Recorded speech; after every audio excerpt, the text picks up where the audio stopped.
Welcome to my channel, General Knowledge King. Please subscribe my channel and click the bell icon for more updates. Hello friends, स्वागत है आप सबका हमारे YouTube channel general knowledge king में। Friends, अगर आप हमारे चैनल पर नए हैं और आपने अभी तक हमारे चैनल को सब्सक्राइब नहीं किया है तो प्लीज़ हमारे चैनल को सब्सक्राइब कर लें और साथ ही साथ बेल आइकन को क्लिक करना ना भूलें, ताकि हमारे नए नए वीडियोज़ के नोटिफिकेशन सबसे पहले आप तक पहुँचे और आप हमारे वीडियो को आसानी से देख सकें। फ्रेंड्स, जैसा कि आप जानते हैं कि हमारे हर वीडियो के एंड में आपको क्वेश्चन दिया जाता है, तो हमारे पिछले वीडियो के एंड में आपको ये फिगर दिया गया था और इसमें बताना था कि आपको कि यहाँ पे क्वेश्चन मार्क है इसकी जगह पे कौन सा अंक भरा जाएगा। तो बहुत ही सिंपल था ये क्वेश्चन। चलिए देख लेते हैं कि आखिर इसमें करना क्या था। यहाँ पे आप देख रहे हैं, अगर आप इसे देखें तो यहाँ पे आप देख रहे हैं क्या कि यहाँ पे है 4, यहाँ पे है 6, यहाँ 5 है। तो एक्चुअली अगर यहाँ पे हम देखें, अगर यहाँ पे 4 में अगर हम +2 कर देते हैं तो यहाँ पे 6 हो जाता है, लेकिन 6 में -1 करेंगे तो यहाँ पे 5 हो जाएगा। फिर यहाँ पे 16 है, यहाँ 36 है, यहाँ 25 है, यहाँ 7 है, तो कोई रूल ही नहीं बन पा रहा है यहाँ पे। तो ये रूल तो यहाँ पे फॉलो नहीं होगा, तो हम किसी अदर रूल से देखेंगे। हम यहाँ पे देखेंगे, अगर आप ध्यान से देखें, अगर आप ऐसे करें इसको क्रॉस वाइज, तो आप यहाँ पे देख रहे हैं 4 का अगर हम स्क्वायर करें तो कितना आ जाता है 16। ये तो यहाँ पे हो गया। अब अगर हम इस वाले क्रॉस में देखें तो 6 का अगर स्क्वायर करें तो कितना हो जाता है 36। इस वाले में सेम देख लेते हैं, इसमें भी अगर हम 5 का स्क्वायर करें तो क्या हो जाएगा 25। यानी कि ये इसमें रूल फॉलो हो रहा है कि हम मतलब कि जो इसमें संख्या दिया हुआ है हम इसका स्क्वायर कर लेंगे। तो जब यहाँ पे 7 है तो इसका भी स्क्वायर हम कर लेंगे, क्या हो जाएगा 7 का स्क्वायर कर लेंगे, क्या हो जाएगा यहाँ पे 49। तो जो इसका राइट आंसर है वो है ऑप्शन बी 49। तो ये क्वेश्चन तो हो गया, बहुत ही सिंपल था ये। आज का हमारा टॉपिक है सिंधु घाटी सभ्यता, इंग्लिश में इसको बोलते हैं इंडस वैली सिविलाइजेशन। बहुत ही इंपॉर्टेंट टॉपिक है ये सिंधु घाटी सभ्यता, और इससे रिलेटेड क्वेश्चन एग्जाम में जरूर पूछे जाते हैं। तो चलिए एक एक करके सारे क्वेश्चन देख लेते हैं, लगभग 60 क्वेश्चन होंगे। तो चलिए पहला प्रश्न देखते हैं। पहला प्रश्न है, इतिहास का पिता किसे कहा जाता है? इसके ऑप्शन हैं John Marshall, Cunningham, Herodotus, Lord Macaulay. इसका जो राइट आंसर है वो है ऑप्शन सी हेरोडोट्स। हेरोडोट्स को इतिहास का पिता कहा जाता है। दूसरा प्रश्न है, हड़प्पा सभ्यता का सर्वाधिक मान्यता प्राप्त काल कौन सा है? इसका जो राइट आंसर है वो है ऑप्शन ए 2500 ईसा पूर्व से 1750 ईसा पूर्व। यानी कि ईसा मसीह के जन्म के 2500 साल पहले हड़प्पा सभ्यता का मतलब स्टार्ट हुआ था, और उनके जन्म से 1750 साल पहले हड़प्पा सभ्यता समाप्त हुआ था। अगर आप जानना चाहते हैं कि हड़प्पा सभ्यता विकसित कैसे हुई थी, इसका इतिहास क्या है, तो आप हमारे डिस्क्रिप्शन बॉक्स को जरूर चेक करें और उसमें पढ़ें। तो चलिए तीसरा प्रश्न देख लेते हैं। हड़प्पा की मिट्टी के बर्तनों पर सामान्यतः किस रंग का उपयोग हुआ है? तो इसका जो राइट आंसर है वो है ऑप्शन ए लाल। हड़प्पा सभ्यता में जो मिट्टी के बर्तन मिले थे उस पर सामान्यतः लाल रंग का उपयोग हुआ था। चौथा प्रश्न है, हड़प्पा सभ्यता का प्रचलित नाम क्या है? तो जो इसका राइट आंसर है वो है ऑप्शन सी सिंधु घाटी की सभ्यता। हड़प्पा सभ्यता को सिंधु घाटी की सभ्यता के नाम से भी जाना जाता था, और जो सिंधु घाटी की सभ्यता है इसको सिंध सरस्वती सभ्यता के नाम से भी जाना जाता है। सिंधु क्या थी? नदी थी, और सिंधु नदी के बगल में एक नदी थी गंगा, और इन दोनों के बीच में एक नदी बहती थी सरस्वती। तो इन दोनों के बीच में जो नदी थी सरस्वती, वो क्या था कि सरस्वती नदी जो थी वहां से भी बहुत सी सभ्यता, हड़प्पा के समकालीन जो बहुत ही सभ्यताएं थी वो वहां से निकली थी, तो इसलिए इसको सिंध सरस्वती सभ्यता भी कहते हैं। पांचवा प्रश्न है, सिंधु घाटी सभ्यता को खोज निकालने में जिन 2 भारतीयों का नाम जुड़ा है वो कौन है? तो इसका राइट आंसर है ऑप्शन ए दयाराम साहनी एवं राखलदास बनर्जी।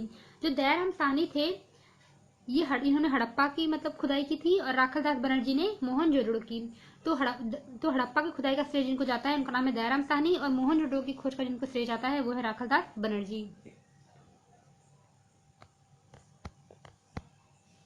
छठवां प्रश्न है, सिंधु घाटी के लोग किस में विश्वास करते थे? तो इसका ऑप्शन है आत्मा और ब्रह्मा में, दूसरा है कर्मकांड में, तीसरा है यज्ञ प्रणाली में, चौथा है मातृ शक्ति में। तो इसका सही आंसर है वो है ऑप्शन डी मातृ शक्ति में। सातवां प्रश्न है, सिंधु घाटी का बंदरगाह कौन सा है? बंदरगाह यानी पत्तन नगर भी इसको कहते हैं। तो इनका जो बंदरगाह था सिंधु घाटी का वो है ऑप्शन बी लोथल। इनका जो बंदरगाह था वो लोथल है, और लोथल जो है ये गुजरात में है। 8वां प्रश्न है सिंधु घाटी सभ्यता में घोड़े की अवशेष कहाँ मिले हैं? तो इसका जो राइट आंसर है वो है ऑप्शन सी सुरकोटदा। सुरकोटदा में घोड़े के अवशेष मिले थे सिंधु घाटी सभ्यता में, और सुरकोटदा जो है प्रेजेंट में गुजरात के कच्छ जिले में है। 9वां प्रश्न है भारत में खोजा गया सबसे पुराना शहर कौन सा था? तो इसका राइट आंसर है ऑप्शन ए हड़प्पा। हड़प्पा सबसे पुराना शहर था जो खोजा गया था भारत में, सन 1921 में खोजा गया था दयाराम साहनी के द्वारा। 10वां प्रश्न है मोहनजोदड़ो कहाँ स्थित है? इसका राइट आंसर है ऑप्शन बी सिंध। मोहनजोदड़ो अभी इस टाइम पे मतलब प्रेजेंट टाइम में सिंध यानी कि पाकिस्तान के लड़काना जिले में स्थित है, लेकिन पहले वो हिस्सा भारत में ही था। 11वां प्रश्न है सिंधु घाटी सभ्यता के लोग किसकी पूजा करते थे? इसका राइट आंसर है ऑप्शन डी पशुपति शिव। सिंधु घाटी की सभ्यता के लोग पशुपति शिव की पूजा करते थे। इनमें क्या था, किसी को मतलब कि सही बात तो पता नहीं थी, लेकिन जब सिंधु घाटी सभ्यता के लोगों की मतलब सब सामान को देखते हैं तो वहां पे एक मोहर मिला था और उसमें 6 जानवर बने हुए थे 5 प्रजाति के। उसमें क्या था कि एक साइड पे चीता और हाथी बने थे, दूसरे साइड पे गैंडा और भैंसा का चित्र था, और मतलब कि और वहां पे भगवान जो बने हुए थे उसमें उनके पैरों के पास 2 हिरन बने हुए थे और उनके साइड में त्रिशूल था। तो जो सारे पशु बने हुए थे तो उनके हिसाब से वहां पे रख दिया गया पशुपति, और जो वहां पे त्रिशूल था उसके हिसाब से रख दिया शिव। यानी कि उस टाइम पे भी कोई मतलब कि शिव की तरह कुछ था, तो इसलिए इनका नाम रख दिया गया पशुपति शिव।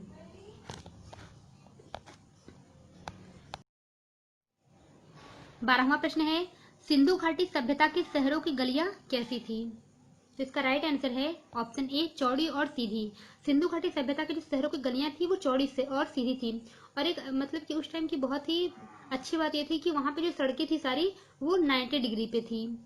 जैसे यहाँ पे मान लीजिए मेन रोड हो गया तो जो उसके बाद जो सड़क गई थी वो ऐसे गई थी, सब 90 डिग्री पे थी। 13वां प्रश्न है सिंधु घाटी सभ्यता के लोगों का मुख्य व्यवसाय क्या था? तो इसका जो राइट आंसर है वो है ऑप्शन डी कृषि। सिंधु घाटी सभ्यता के लोगों का मुख्य व्यवसाय कृषि था। मतलब कि ये लोग अन्न में उगाया करते थे गेहूं और जौ को। वैसे बहुत ही फसलें थी लेकिन ज्यादातर गेहूं और जौ उगाते थे। फल में तरबूज, खरबूज और कभी कहीं कहीं खजूर का भी मतलब मिलता है साक्ष्य।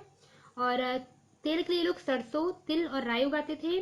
और ये लोग कपास बहुत ज्यादा होता था वहां पे।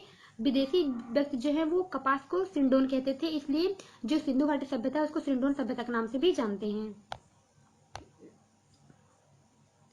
14वां प्रश्न है सिंधु घाटी सभ्यता की विकसित अवस्था में निम्नलिखित में से किस स्थल से घरों के कुओं के अवशेष मिले हैं? इसका जो राइट आंसर है वह ऑप्शन सी मोहनजोदड़ो।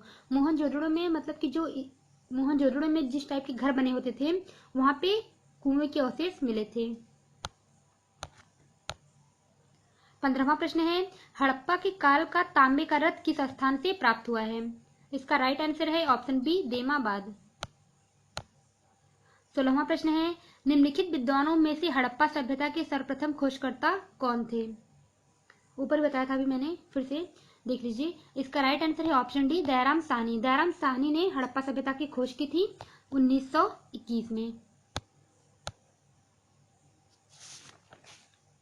17वां प्रश्न है हड़प्पा की सभ्यता किस युग की थी? इसका राइट आंसर है ऑप्शन ए कांस्य युग।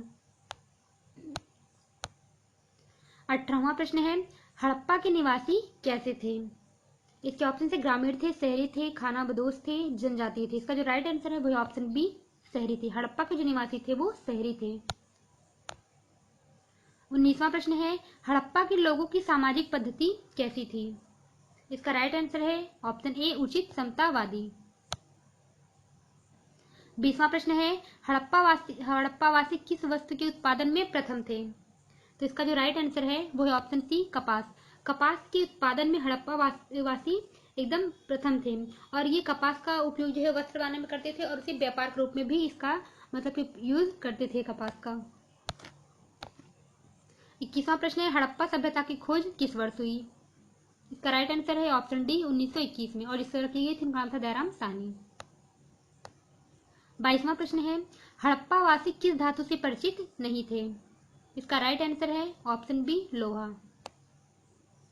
23वां प्रश्न है हड़प्पाकालीन लोगों ने नगरों में घरों के विन्यास के लिए कौन सी पद्धति अपनाई थी? तो इसका राइट आंसर है ऑप्शन डी, ग्रिड पद्धति। ग्रिड पद्धति में क्या होता था कि जो इनके घर थे, मान लीजिए घर है तो इसकी चारों तरफ ये ऐसे चहार दीवारी कर देते थे ताकि कोई भी अटैक हो या फिर कुछ भी, क्योंकि अब नदी के किनारे घर था तो वहां पे बाढ़ भी बहुत आता था, तो ऐसे चार दीवारी बनाई थी ताकि कोई भी मतलब कि संकट डायरेक्टली इनके ऊपर ना आ पाए, कोई भी अटैक इनके ऊपर डायरेक्टली ना आए, तो इसी को बोलते थे ग्रिड। 24वां प्रश्न है, हड़प्पा सभ्यता के संपूर्ण क्षेत्र का आकार किस प्रकार का था? इसका राइट आंसर है ऑप्शन सी, त्रिभुजाकार। हड़प्पा सभ्यता जो था ये कहां से कहां तक फैला था ये देख लीजिए। ये फैला था कश्मीर से लेकर के यहाँ देमाबाद महाराष्ट्र, और उसके बाद पूर्व में फैला था आलमगीर जो कि उत्तर प्रदेश में है, और बलूचिस्तान जो कि पाकिस्तान में है। बलूचिस्तान का नाम आपने बहुत बार सुना होगा कि बलूचिस्तान जो है ये पाकिस्तान का हिस्सा है, और पाकिस्तान से कई बार अलग होने के लिए इसने मांग भी की थी, लेकिन पाकिस्तान इसे अपने से अलग नहीं होने देना चाहता। तो यहाँ पे जो कश्मीर से देमाबाद, यहाँ पे इसने जो दूरी थी ये थी 1400 मीटर, 1400 किलोमीटर सॉरी, और बलूचिस्तान से आलमगीर यहाँ पे था ये 1600 किलोमीटर। और इनके जो आकार है ऐसे मान लीजिए एकदम त्रिभुज के आकार का तो नहीं है, लेकिन फिर भी त्रिभुजाकार है, तो इसलिए इनका जो संपूर्ण क्षेत्र था हड़प्पा सभ्यता का वो त्रिभुजाकार है, ये बताया गया है। यहाँ पे देख लीजिए।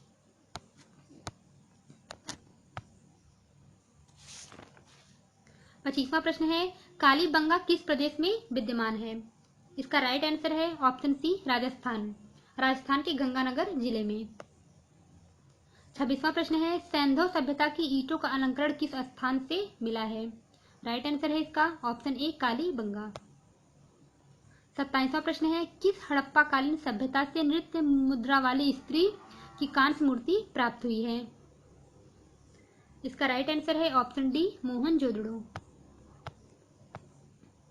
28वां प्रश्न है, चनहुदड़ो के उत्खनन का निर्देशन किसने किया था? राइट आंसर है इसका ऑप्शन ए, J.H. मैके ने। 29वां प्रश्न है, हड़प्पा एवं मोहनजोदड़ो की पुरातात्विक खुदाई के प्रभारी कौन थे? इसका राइट आंसर है option B, Sir John Marshall. Sir John Marshall के नेतृत्व में ही दयाराम साहनी और राखालदास बनर्जी ने हड़प्पा और मोहनजोदड़ो की खुदाई करवाई थी, तो इसके प्रभारी से माने जाते हैं सर जॉन मार्शल। 30वां प्रश्न है, किस पशु के अवशेष सिंधु घाटी सभ्यता में प्राप्त नहीं हुए हैं? राइट आंसर है इसका ऑप्शन डी, शेर। 31वां प्रश्न है, रंगपुर जहां हड़प्पा की समकालीन सभ्यता थी वह कहाँ है? इसका राइट आंसर है ऑप्शन सी, सौराष्ट्र। रंगपुर जो है ये हड़प्पा के समकालीन, हड़प्पा की तरह एक सभ्यता थी, वो जो है वो सौराष्ट्र में है। 32वां प्रश्न है, मोहनजोदड़ो का स्थानीय नाम क्या था? राइट आंसर है इसका ऑप्शन डी, मृतकों का टीला। मोहनजोदड़ो को मृतकों का टीला भी कहते थे। 33वां प्रश्न है, निम्नलिखित में से कौन सा हड़प्पा कालीन स्थल गुजरात में था? इसका राइट आंसर है ऑप्शन ए, लोथल। 34वां प्रश्न है, अपवाह तंत्र का निर्माण सबसे पहले निम्नलिखित में से किस सभ्यता के लोगों ने किया था? इसका राइट आंसर है ऑप्शन बी, सिंधु घाटी सभ्यता के लोगों ने। अफवाह तंत्र क्या होता है?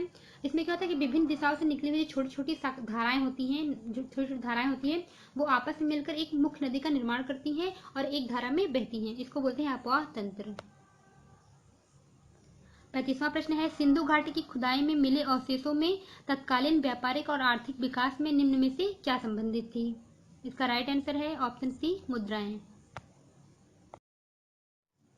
36वां प्रश्न है, बिना दुर्ग के एकमात्र सिंधु नगर कौन सा था?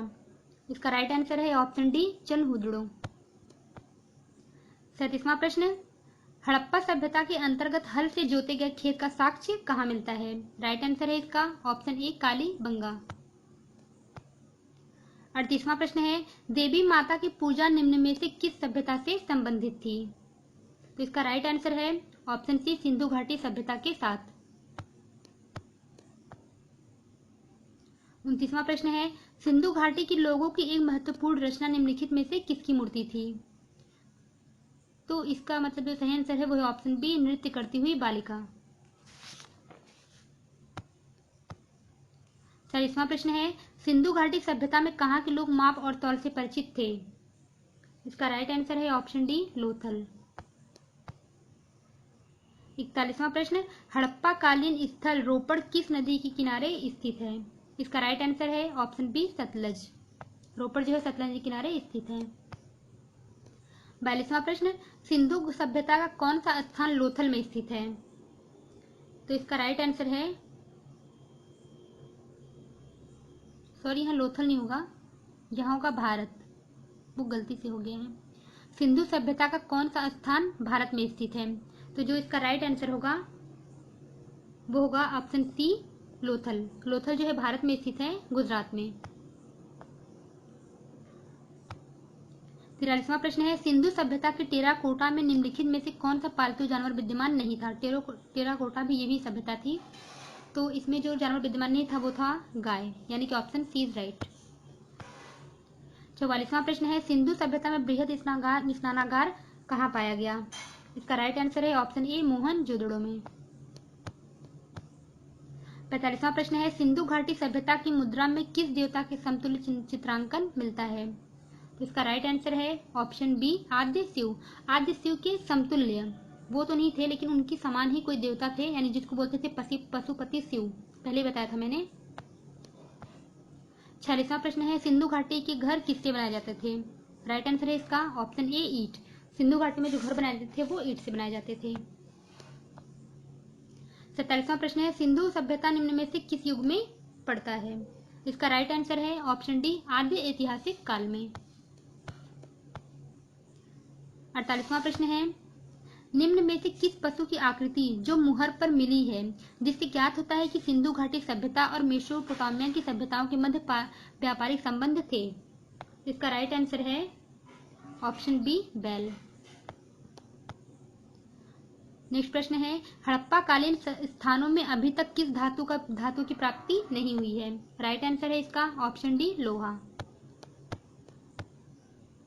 नेक्स्ट प्रश्न है, निम्नलिखित में से किस द्रव्य का उपयोग हड़प्पा काल की मुद्राओं के निर्माण के रूप में किया गया था?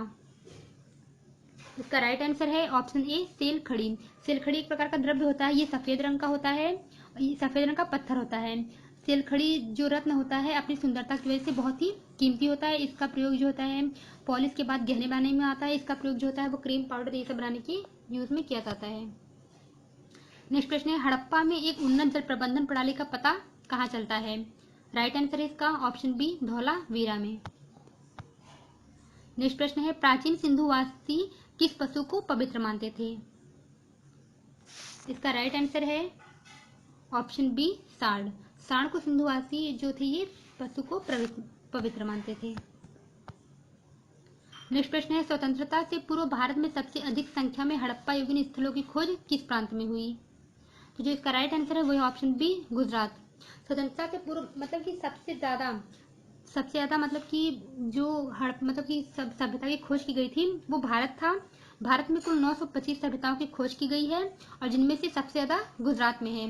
और अगर पाकिस्तान की बात करें तो पाकिस्तान में कुल 475 सभ्यता है और अफगानिस्तान में सिर्फ 2 हैं। नेक्स्ट प्रश्न है, किसकी प्रमाण मिलने के कारण सिंधु घाटी सभ्यता को आर्य पूर्व सभ्यता कहा जाता है? राइट आंसर है इसका ऑप्शन सी बर्तन। नेक्स्ट प्रश्न है, सिंधु घाटी सभ्यता के किस नगर को सिंध का बाग कहा जाता है? राइट आंसर है इसका ऑप्शन बी मोहनजोदड़ो। मोहनजोदड़ो को सिंध का बाग भी कहा जाता है। नेक्स्ट प्रश्न है, प्राचीन हड़प्पा किस नदी के किनारे स्थित थी? तो इसका राइट आंसर है ऑप्शन डी राबी नदी। प्राचीन हड़प्पा सभ्यता जो है राबी नदी के किनारे स्थित थी और राबी नदी के लेफ्ट साइड में यानी कि बाएं साइड में। नेक्स्ट प्रश्न है, सिंधु घाटी सभ्यता की प्रमुख फसल क्या थी? तो इसका राइट आंसर हो जाएगा ऑप्शन सी ए और बी दोनों, यानी कि जौ और गेहूं, ये दोनों सिंधु सभ्यता की प्रमुख फसल थी। नेक्स्ट प्रश्न है, हड़प्पा वासियों ने सर्वप्रथम किस धातु का प्रयोग किया था? इसका राइट आंसर है ऑप्शन डी तांबे का। हड़प्पा वासियों ने सर्वप्रथम तांबे का प्रयोग किया था। नेक्स्ट प्रश्न, मोहनजोदड़ो वर्तमान में कहाँ स्थित है? इसका राइट आंसर है ऑप्शन सी सिंध, यानी कि पाकिस्तान। मोहनजोदड़ो वर्तमान में पाकिस्तान में स्थित है। पहले ये भारत का हिस्सा था लेकिन फिर के बाद में पाकिस्तान का हिस्सा हो गया। 60वां और लास्ट प्रश्न है, निम्नलिखित में से मोहनजोदड़ो के खोजकर्ता कौन थे? इसके ऑप्शन थे जॉन मार्शल, दयाराम साहनी, राखादास बनर्जी और कनिंघम। अगर आपने ध्यान से मेरी वीडियो देखा होगा तो मैंने ऊपर डायरेक्टली तो नहीं पर इनडायरेक्टली इसका आंसर आपको बताया है। तो इसका आंसर आपको कमेंट बॉक्स में बताना अगर आपको पता होगा तो, अगर नहीं पता है तो नेक्स्ट वीडियो का इंतजार कीजिए, उसमें इसका आंसर आपको बताएंगे। फ्रेंड्स, अगर आपको मेरी वीडियो अच्छी लगे तो प्लीज़ इसे लाइक शेयर एंड सब्सक्राइब जरूर करें।